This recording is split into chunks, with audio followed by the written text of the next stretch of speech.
ఇప్పుడు బయట నుంచి కొంతమంది నర్సరీ నుంచి తెచ్చుకుంటారు కదండి. నర్సరీ నుంచి మొక్క తెచ్చుకున్నప్పుడు చాలామంది మీరు ఇప్పుడు అన్నట్టుగానే రాగానే దాన్ని డైరెక్ట్ వాటర్ పోసేసి దాన్ని రీపోర్ట్ చేసేస్తూ ఉంటారు. దానివల్ల షాక్ గురవుతుంది, మళ్ళీ మొక్క సర్వైవ్ అవ్వదు అంటారు. దాని ప్రాసెస్ ఏం చేయాలండి?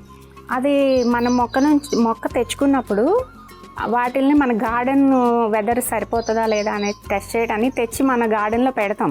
పెట్టడం అంటే డైరెక్ట్గా పాట్లో చేంజ్ చేయకూడదు. జస్ట్ అది తెచ్చి మన గార్డెన్లో అలా పెడతాం ఒక సైడ్కి. అది కూడా గార్డెన్ మొక్కలకి దూరంగా పెట్టాలండి, దగ్గరగా మరి పెట్టకూడదు. అంటే కొంతమంది ఏం చేస్తారంటే నర్సరీ పాట్ తీసుకొచ్చేసి అలా పాట్లో పెట్టేస్తారు, మొక్కల పాట్స్లో అట్లా. ఎందుకంటే ఆ నర్సరీ పాట్ ఉన్న మట్టిలో వేరేవి ఉండొచ్చు, నెమటోడ్స్ లాంటివి, లేకపోతే స్నేయిల్స్, ఇలాంటివి కూడా ఉంటాయి, నత్తలని ఇట్లాంటివి ఉంటాయి.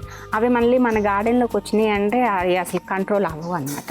నెమటోడ్స్ కంట్రోల్ చేయటం అసలు అసాధ్యం అని చెప్పాలండి నెమటోడ్స్ వస్తాయి. అందుకని ఏం చేయాలంటే ప్రికాషన్స్ ముందు తెచ్చిన దాన్ని అలా ఉంచాలి. ఒక 5-6 రోజులు ప్లేట్స్లో అట్లా పెట్టేసి ఉంచి వాటికి వాటర్ ఇస్తా, వాటిని బతికిని అవి బాగానే ఉన్నాయి అంటే ఒక 1 వీక్ తర్వాత వాటిని చేంజ్ చేసేటప్పుడు కూడా అసలు నర్సరీ మట్టి తీసేయాలి చెప్పాలంటే.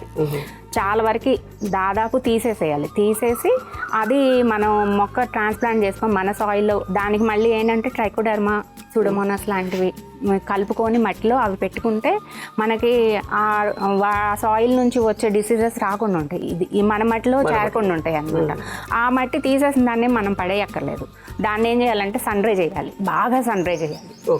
సన్ డ్రై చేసి పెట్టేసుకొని దాంట్లో మళ్ళీ మనం ట్రైకోడర్మా, సూడోమోనాస్ లాంటివి యాడ్ చేసుకొని ఫంగిసైడ్స్ అన్నమాట, అవి పెస్టిసైడ్స్, ఫంగిసైడ్స్ రూట్ డిసీజెస్ నుంచి అవి ప్రివెంట్ చేస్తాయి మొక్కని.